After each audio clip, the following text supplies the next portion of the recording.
Ohayo Mina, j'espère que vous allez bien. On se retrouve aujourd'hui dans cette nouvelle vidéo pour une nouvelle vidéo sur One Piece et plus précisément pour une vidéo analyse. Et oui les amis, ça fait à présent 2 semaines que nous avons plus de chapitres de One Piece en liaison avec la pause qu'Eiichiro Oda a prise pour une durée de 3 semaines et du coup à cet effet, pendant que le maître des maîtres est en train de se reposer doucement mais sûrement, nous allons nous atteler à énumérer les 10 faits, les 10 événements qu'Eiichiro Oda doit nous montrer avant la fin de son œuvre. Mais avant toute chose les amis, n'oubliez pas de vous abonner à la chaîne si ce n'est pas déjà fait et de laisser un j'aime à la vidéo, ça ferait extrêmement plaisir et ça aiderait grandement au référencement de la chaîne.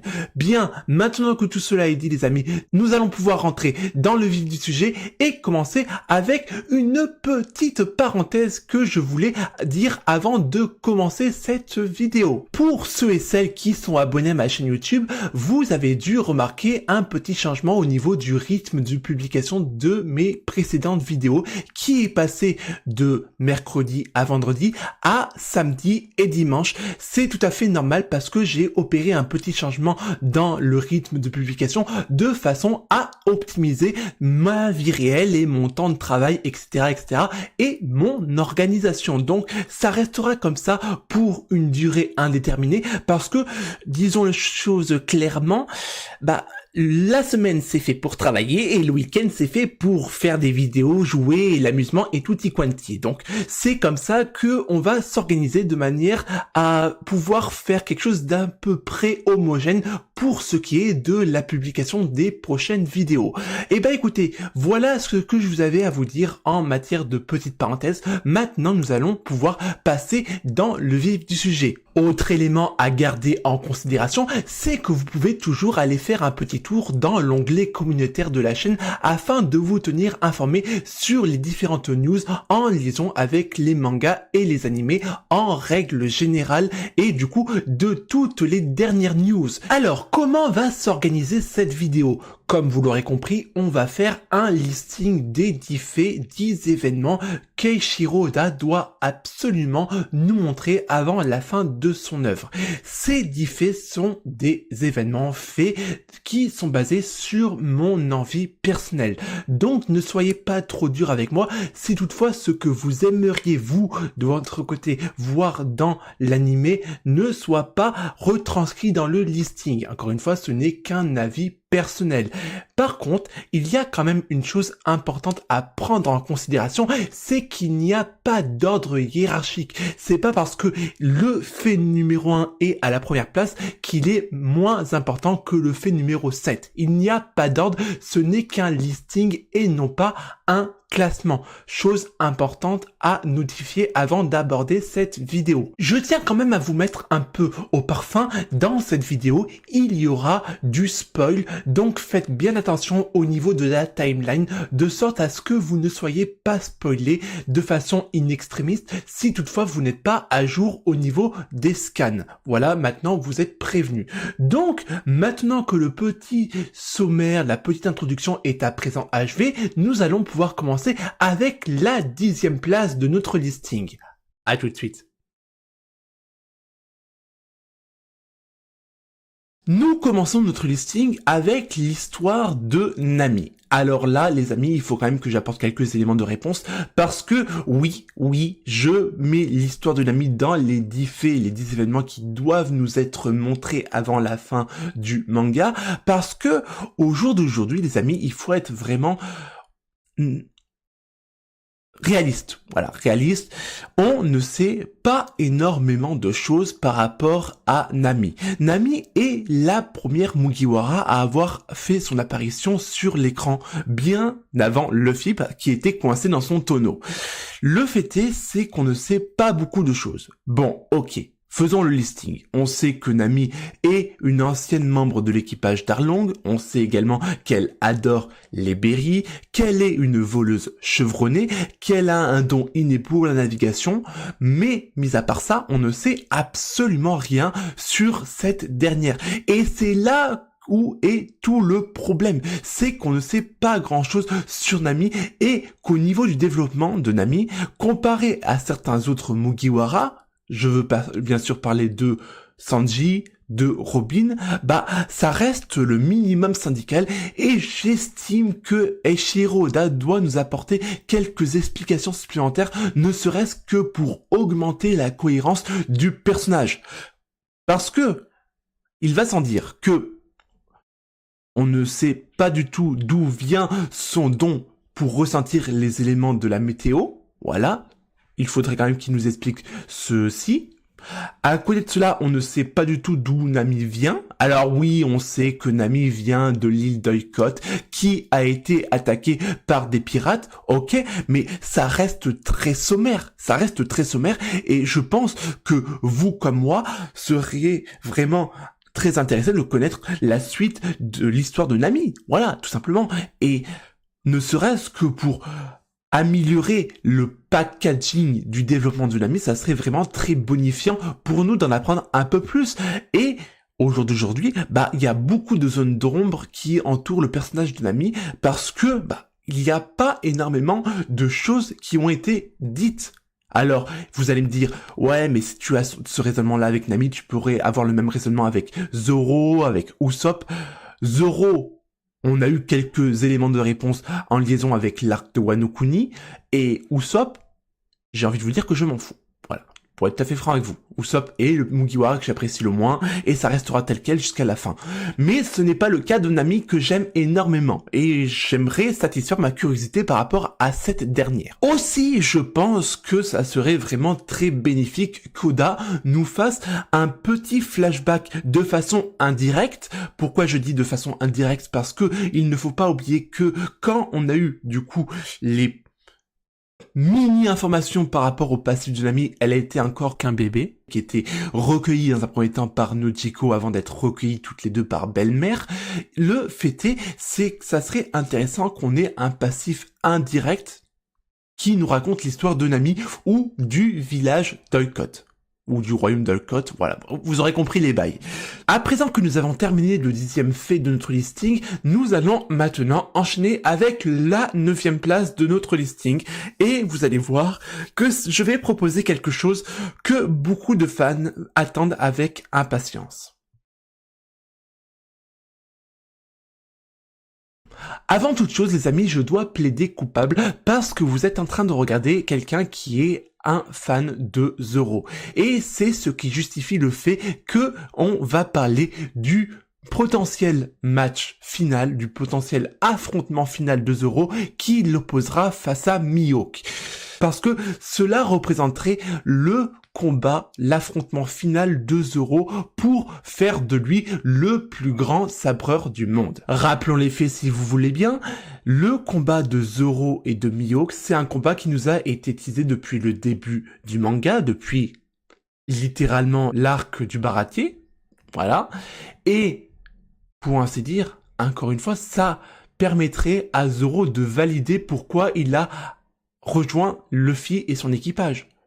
Zoro, il a rejoint l'équipage pour rencontrer Mihawk, œil de faucon, et pour le battre, et pour ainsi honorer sa promesse faite à Kuina lorsqu'il était enfant, à savoir de devenir le sabreur le plus fort du monde.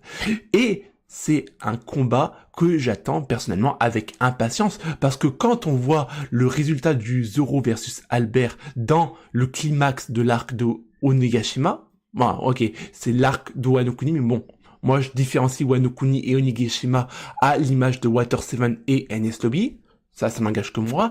Le fait est, c'est que le résultat du combat entre Zoro et Albert était vraiment masterclass. C'était une masterclass sans nom. Atomic Zoro, comme je le nomme. Ouais, Atomic Zoro. Donc, imaginez ce que ça donnerait sur un combat contre Mihawk. Imaginez Zoro Ashura contre Mihawk. Moi, j'ai cette image et j'attends ça avec impatience. Donc, moi, j'estime que le combat entre ces deux personnages qui pourrait arriver prochainement, parce que il faut quand même pas oublier, c'est qu'avec les récents événements, du coup, Mihawk a été contraint de rejoindre la Cross Guild et on n'est pas à l'abri d'un affrontement entre les Mugiwara et la Cross Guild. Donc, c'est peut-être à ce moment-là qu'on aura affaire au fameux versus de Zoro et de Mihawk. Déjà, actuellement, on a eu déjà un semblant de combat entre Zoro et le Séraphin de Mihawk. Voilà. J'ai bien dit en gros, voilà, mais on attend avec impatience le vrai combat entre les deux personnages. Reste à savoir si Zoro est maintenant au niveau de Mihawk. Moi, je pense qu'il l'est. Reste à savoir si c'est la vérité ou pas. Ça, seul Oda le sait. Quoi qu'il en soit, c'est un combat qui sera prochainement mise en avant, ça c'est probablement une certitude, parce que ça permettrait à Zoro de valider le fait qu'il est le plus grand sabreur au monde. Est-ce que par contre ça arrivera dans un avenir proche?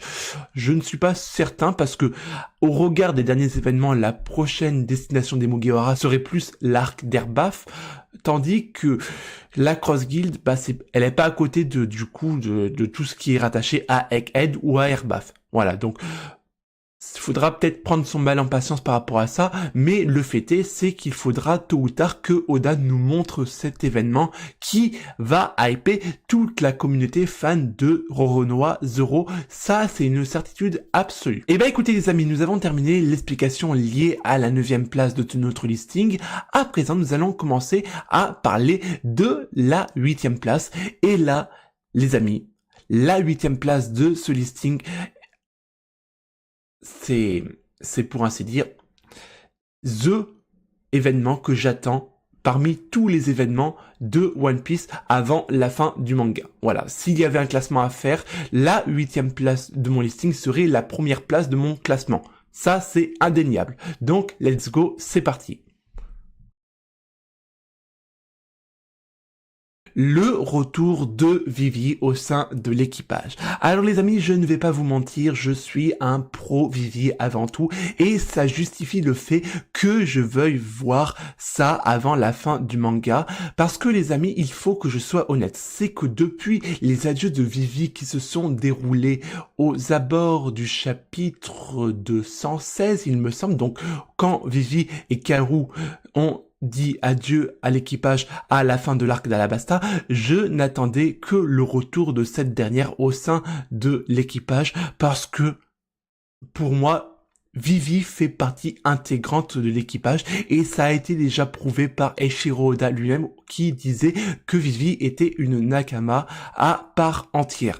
Et dès lors, moi, je me dis vivement le retour de Vivi au sein de l'équipage. Et c'est quelque chose qui pourrait arriver prochainement, parce que Vivi est recherchée par le gouvernement mondial et le Gorosei sous ordre de Imusama, qui aimerait mettre la main sur cette dernière. Donc, pour Vivi qui est devenue au chapitre 1085, la reine d'Alabasta suite au décès du roi Cobra, elle ne peut pas retourner sur son île de peur qu'elle soit capturée, mais elle va probablement rejoindre l'équipage pour du coup continuer la suite des festivités et peut-être opérer une petite vengeance personnelle à l'égard du Gorosei et de Imsama, qui sont les responsables de la mort de son cher papa. Quoi qu'il en soit, ça permettrait à cette dernière de réintégrer l'équipage, et c'est un événement que j'attends d'une façon incommensurable. Il n'y a pas de mots qui pourraient justifier le fait que j'attends le retour de Vivi. Voilà, c'est quelque chose que j'attends depuis le chapitre 216. C'est quelque chose que j'ai mal vécu, il faut être honnête. Le fait qu'on se soit séparé de Vivi, j'ai très mal vécu ça. Surtout que à l'époque, on a vécu la séparation de Vivi comme étant le remplacement de Vivi par Nico Robin. À l'époque, je dois quand même dire que c'est quelque chose qui est vraiment mal passé. Bon, attention, je ne suis pas un hater de Robin, mais franchement, entre Robin et Vivi, en ce qui me concerne, il n'y a pas photo. Voilà.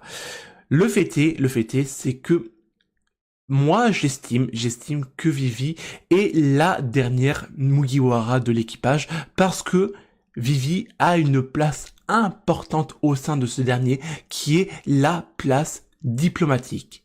Qu'est-ce que c'est que ce langage que je tiens?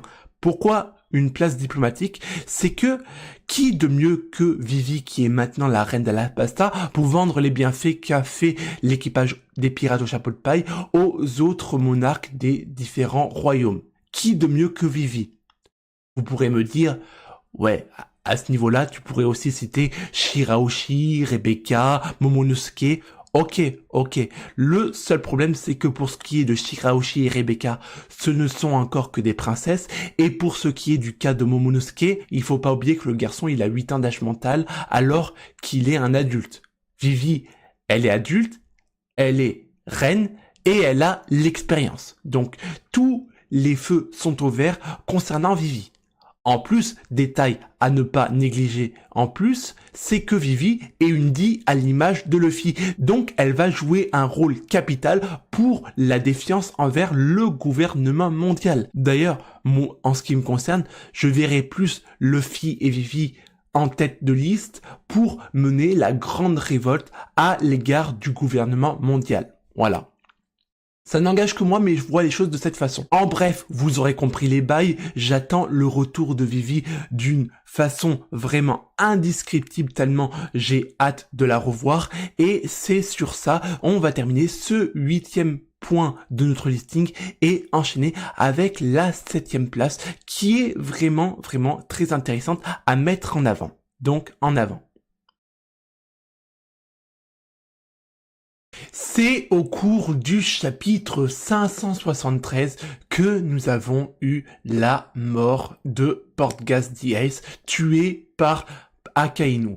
Et depuis ce jour, les amis, j'ai envie que d'une seule chose, de voir quelqu'un mettre une raclée, mais une stratosphérique raclée à ce dernier, parce que Akainu, je vais être franc avec vous, c'est un des personnages que je déteste le plus, tout personnage masculin de tout animé et manga confondu. Voilà, c'est rédhibitoire. Il faut savoir au préalable que Ace fait partie des 3 personnages masculins que j'appréciais le plus avec Zoro et Lo. Donc c'était le 3e personnage que j'appréciais le plus. Le fait est, c'est que depuis ce chapitre, et plus précisément depuis cet épisode, parce qu'il faut savoir quand même une chose, c'est que j'ai commencé One Piece avec cet événement-là, avec la mort de Portgas D. Ace. Oui, tout à fait. À l'époque, je m'en souviens, c'était sur la chaîne Direct Star. Le fait est, c'est que ça m'a marqué. En plus, j'aimais à l'époque le personnage de Portgas D. Ace. Bon, vous me direz, au vu de la situation, j'en ai profité de façon vraiment très rapidement. Voilà. Et depuis, j'ai juste envie de voir Akainu bouffer la poussière. Voilà. Alors, vous allez me dire dans un tout petit instant, Boost, t'as juste oublié que Akainu s'est déjà pris une Awane par Barbe Blanche. Je suis d'accord avec vous, mais pour moi, ce n'était pas suffisant. Ce n'était pas suffisant parce que, 5 épisodes après, 5 chapitres après, on avait Akainu qui était encore une fois de plus, où est la suite des événements? Qui est-ce que je dois affronter? Voilà, ni vu ni connu. Il s'était pris une bonne raclée par Barbe Blanche, on n'avait vraiment pas l'impression qu'il était mal en point. Vraiment pas. Donc, pour moi, c'était pas suffisant. Donc, moi, je voudrais, avant la fin de One Piece, voir un personnage X ou Y, on s'en fiche, éclater la tronche de Akainu. C'est simple, c'est précis et c'est concis. Alors, vous allez me dire, quel personnage? Je m'en fiche. Que ce soit Luffy, que ce soit Garp, que ce soit Sabo, je m'en fiche. Le principal, c'est que ce dernier bouffe la poussière. Après, au regard des derniers événements, surtout lorsque Monkey D. Garp a fait son insurrection sur l'île de la Ruche avec son Galaxy Impact, je ne peux m'empêcher d'imaginer ce que ça aurait donné que Akainu se prenne ce Galaxy Impact en pleine tronche. Ça n'engage que moi, mais j'aurais aimé voir le résultat. Voilà. Surtout que, niveau puissance du Haki, je pense que Garp est un peu plus high level que Akainu. C'est quand même Garp le héros. Je dis ça, je dis rien. Donc, beaucoup s'attendent à voir Sabo affronter Akainu, parce que Sabo est le détenteur suivant du pire aux fruits.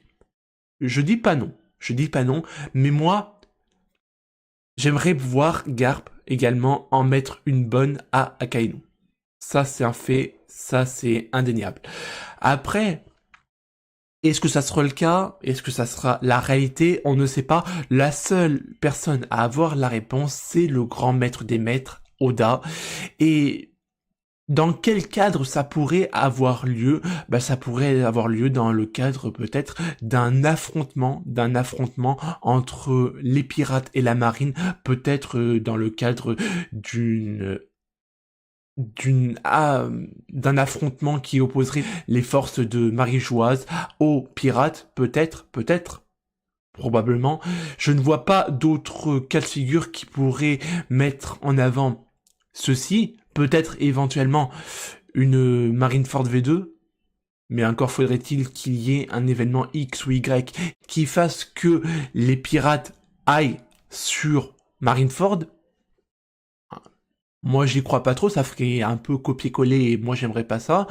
Mais il faut qu'il y ait un affrontement et une humiliation de Akainu avant la fin du manga, ne serait-ce que pour soulager l'énervement que j'ai à chaque fois que je pense à la mort de Ace, parce que c'est, à mon sens, une mort qui n'est pas justifiée. Oda nous avait vendu à l'époque que la mort de Ace s'avérait à Luffy comme étant quelque chose qui permettrait à ce dernier de monter en puissance.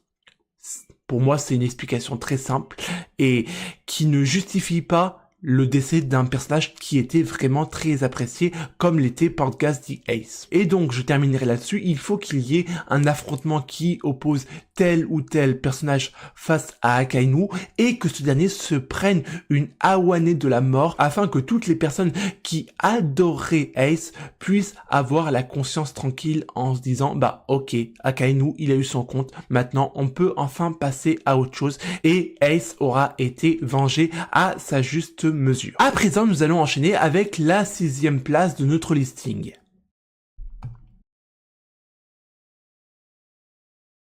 C'est au chapitre 906 de One Piece que nous apprenons de la bouche de Doflamingo, alors incarcéré au fin fond d'Impel Down, que Marie-Joise posséderait un trésor secret, et c'est le but de ce fameux 6e point de notre listing, c'est l'identité du trésor secret de Marie-Joise. À l'heure actuelle, on ne sait pas trop ce qu'est le fameux trésor secret de Marie-Joise. Certains s'accordent à dire qu'il s'agirait de ce fameux chapeau de paille géant qui nous a été révélé au cours de ce chapitre. Moi, je ne suis pas totalement convaincu, parce que quand on observe la double page liée à cet événement, on peut observer qu'il y a d'autres cavités liées au fond de Marie-Joise, et peut-être que le fameux trésor secret serait autre chose que ce fameux chapeau de paille géant qui pourrait vraisemblablement avoir appartenu à Joy Boy, ou tout du moins le Joy Boy d'il y a 800 ans. Le fait est, c'est qu'il faut qu'Oda éclaircisse ce mystère et nous apprenne l'identité du trésor de Marie-Joise avant la fin du manga, ne serait-ce que pour satisfaire notre curiosité, parce que au-delà de l'identité de Imusama, beaucoup de personnes aimeraient savoir ce qu'est ce fameux trésor, parce que c'est quelque chose qui pourrait vraisemblablement bouleverser le monde. Donc, il faut que Oda ne se défile pas sur ce point-là et nous apporte quelques éléments de réponse supplémentaires, et également un visuel, parce que après, j'en conviens que la révélation de l'identité du trésor secret de Marie-Joise ne sera pas quelque chose, en théorie, qui fera avancer outre mesure l'histoire de One Piece. Mais, encore une fois, c'est quelque chose qui permettrait de satisfaire la curiosité de certaines personnes, à commencer par moi. Donc, je pense que ça serait intéressant qu'on ait cet élément de réponse avant la fin de One Piece. Et vous savez quoi, les amis? C'est que la bonne chose, c'est que nous sommes arrivés à la moitié de notre listing des 10 faits, des 10 événements qu'Eiichiro Oda doit nous présenter avant la fin de son œuvre. Et nous allons enchaîner de ce fait avec la 5e place de notre listing.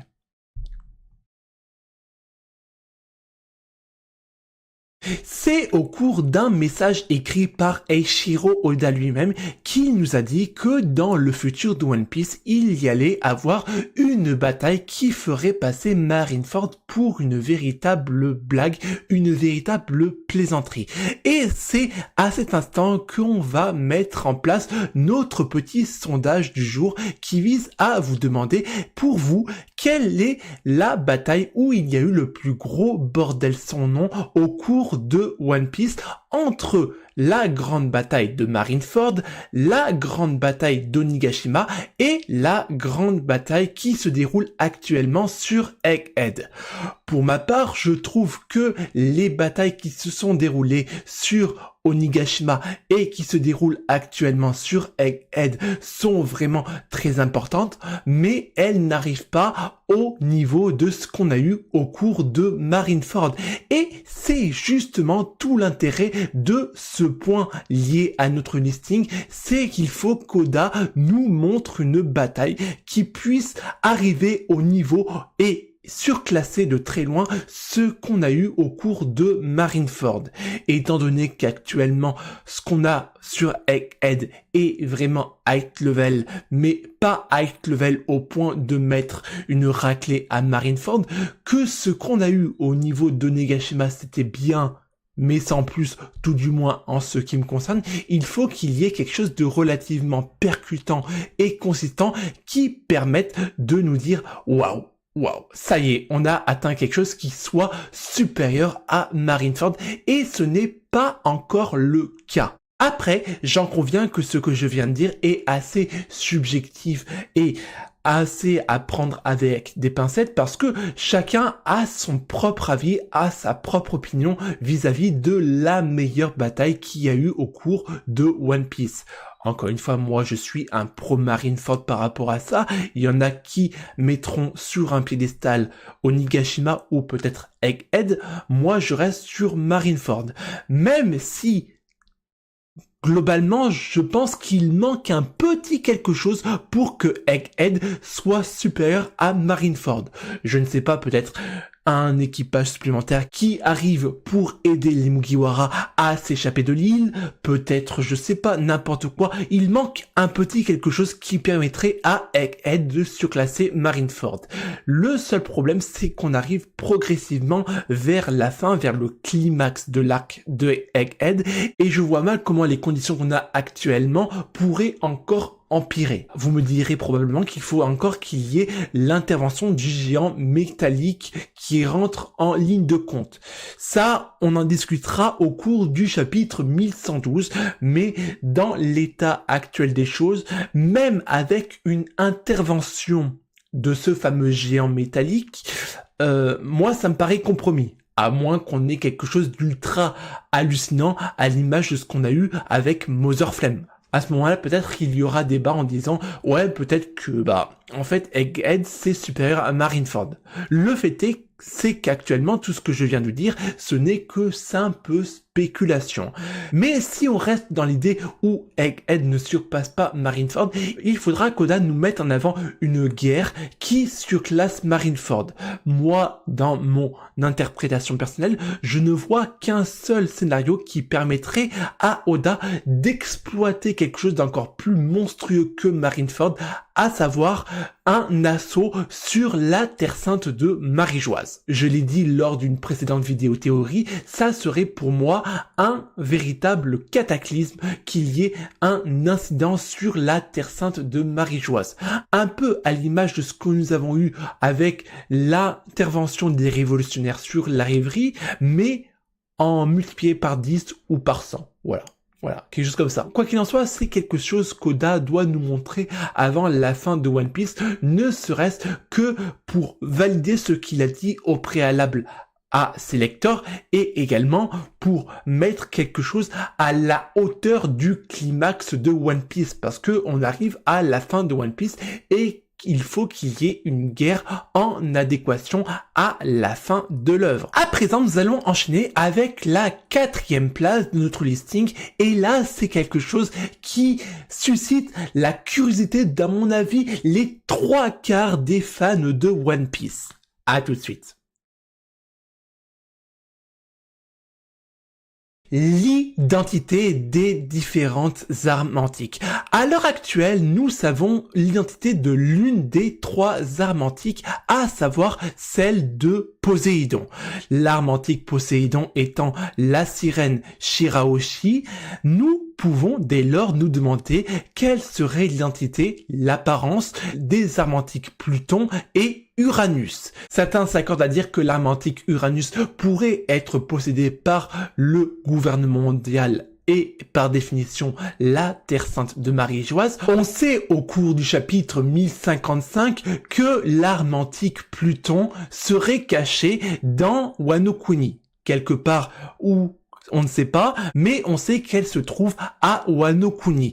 Reste à savoir à quoi elle ressemble, cette fameuse arme antique. Cette arme antique qui aurait l'apparence d'un navire capable d'éradiquer une île tout entière. Ça, c'est d'après les dires de Sir Crocodile lors de son intervention dans l'arc d'Alabasta.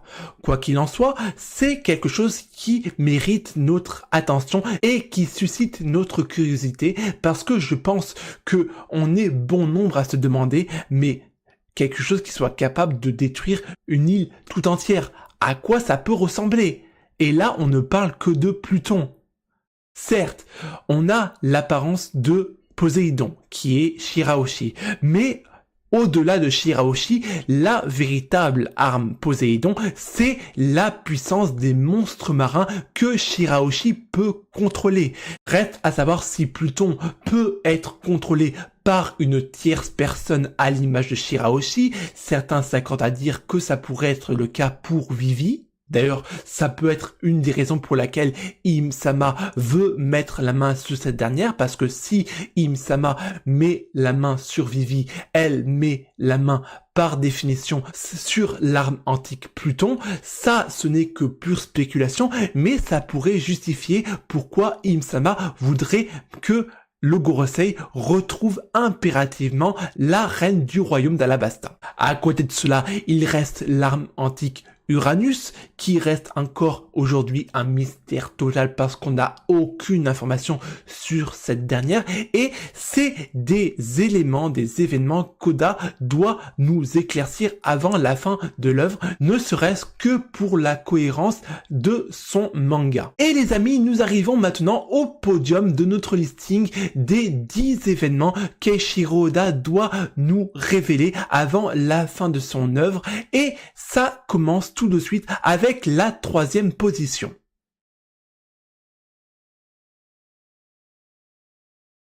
La destruction de l'ancien royaume. C'est quelque chose de tabou au sein du Gorosei et au sein de la Terre Sainte. L'annihilation du fameux royaume dont serait vraisemblablement originaire le personnage de Joy Boy, si on en croit les différentes spéculations. Toujours utile, les amis, qu'il faudrait nous éclaircir, nous montrer ce qui s'est passé il y a de cela 800 ans, parce que ça relève d'un énorme événement à mettre en avant la fin de l'œuvre, parce que c'est de cet événement-là que part toute la suite. Et ne serait-ce que pour savoir de quelle façon cet énorme royaume a pu être annihilé, parce que à l'heure actuelle, on sait que maintenant le Gorosei, pour faire disparaître un royaume, ils n'ont qu'à balancer Mother Flame sur le dit royaume. Mais à l'époque, comment ils ont pu détruire un royaume? Certains s'accordent à dire que ça serait par la possession, si j'ose dire, de l'énorme pachyderme qui était Zunesha à l'époque, et que en déchaînant sa puissance sur un royaume, sur une île, ce dernier aurait pu détruire le royaume qu'il a attaqué. Voilà. Ça pourrait être une théorie plausible, mais encore une fois, ce ne sont que des spéculations, et peut-être, je dis bien peut-être, que ce qu'a en tête Eiichiro Oda est complètement à côté de ce que je viens de vous dire en liaison avec Zunesha.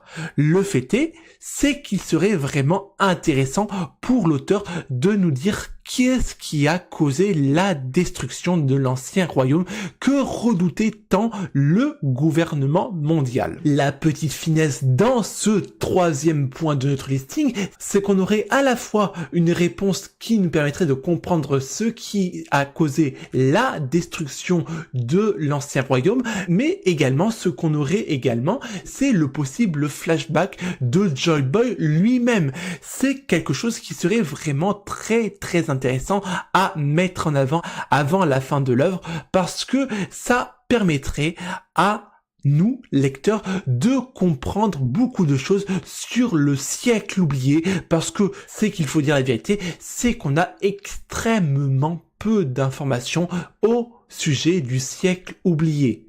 Les seules informations que nous avons à l'heure actuelle, c'est des informations que nous avons au travers des poneglyphes que Robin nous déchiffre, mais mis à part ça, rideau au voir, rien du tout, nada. Et je pense que tout tourne autour de cet ancien royaume, et c'est avec du coup une explication sur qu'est-ce qui a causé sa destruction qu'on pourra assembler, pour ainsi dire, les pièces de ce fameux puzzle qui s'est déroulé il y a de cela 800 ans. Reste à savoir dans quel contexte et dans quelle étape de la fin du manga Eiichiro Oda pourrait mettre cela en avant. Le fait est qu'il faudrait qu'il nous apporte des éléments de réponse sur cet événement ayant eu lieu il y a de cela 800 ans. Aussi les amis, nous allons pouvoir enchaîner avec la deuxième place de notre listing, et là les amis, ça va être quelque chose de très intéressant et qui est en corrélation avec le troisième point que l'on vient d'énumérer jusqu'à présent. Le passé d'Im-sama. Le passé d'Im-sama, peu importe comment on le dit, il faut qu'il y ait un flashback sur le personnage de Im, parce que c'est l'antagoniste principal de la marine et donc par conséquent des Mugiwara, et ce flashback nous permettrait de comprendre d'une part le passif de ce personnage vraiment très important au sein des antagonistes, mais également de comprendre le passif d'un autre personnage qui n'est pas un antagoniste mais plus un protagoniste, qui n'est ni plus ni moins que le personnage de Lily Nefertari. C'est un événement qui permettrait au lecteur de comprendre beaucoup de choses au sujet de ces deux personnages que tout oppose et qui a vraisemblablement débuté il y a de cela 800 ans. C'est également quelque chose qui est vraiment très intéressant parce que c'est au chapitre 1085 de One Piece que nous apprenons de la bouche de Im-sama, ou Im-sama, peu importe, que Lily Nefertari aurait commis une erreur qui aurait permis tous les problèmes que rencontre actuellement le gouvernement mondial, à savoir les révolutionnaires, les pirates et toute la défiance envers le gouvernement mondial. Donc, de par cela, on peut en déduire qu'il ou elle en connaît long sur le sujet, et également au sujet de Lily Nefertari. Parce qu'en conclusion, on aurait, grâce à ce passif d'Im-sama, le sujet qui opposait Lily Nefertari et du coup Imu-sama, et qui nous serait, par définition, expliqué. Tout cela ne pourrait nous être expliqué que grâce au passé d'Imu-sama. En plus, on sait que Eiichiro Oda aime beaucoup mettre des flashbacks sur les personnages importants, et on ne peut pas avoir plus important dans la hiérarchie antagoniste de la marine que Im-sama. C'est pas possible. Donc, il faut que Oda nous apporte des éléments de réponse par rapport à son passé. Aussi les amis, nous arrivons tout doucement vers la conclusion de cette vidéo et nous allons finir par le premier point de notre listing qui est une évidence parce qu'elle est dans le titre.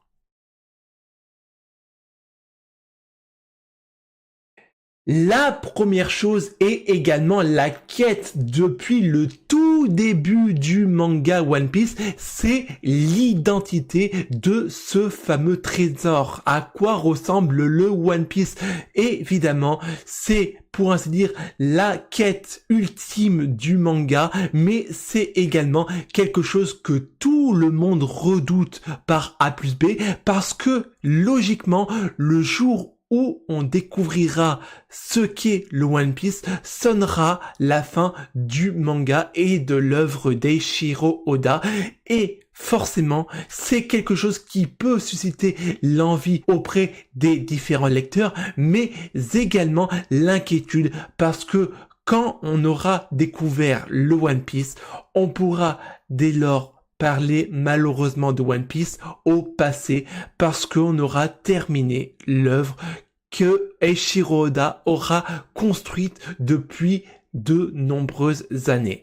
Et il faut quand même le dire, c'est que toute bonne chose a également une fin, et la fin de One Piece se conclura avec l'arrivée du trésor tant attendu de Gold Roger, qui se trouvera vraisemblablement sur la dernière île, à savoir Locktail. Et bah écoutez les amis, nous arrivons au terme de ce listing des 10 événements, des 10 faits qu'Eiichiro Oda doit impérativement nous montrer avant la fin de son œuvre. J'espère que vous aurez passé un agréable moment en ma compagnie. Nous, on est amené à se retrouver dans une prochaine vidéo. D'ici là, portez-vous bien, et surtout les amis, n'oubliez pas l'essentiel. Jané!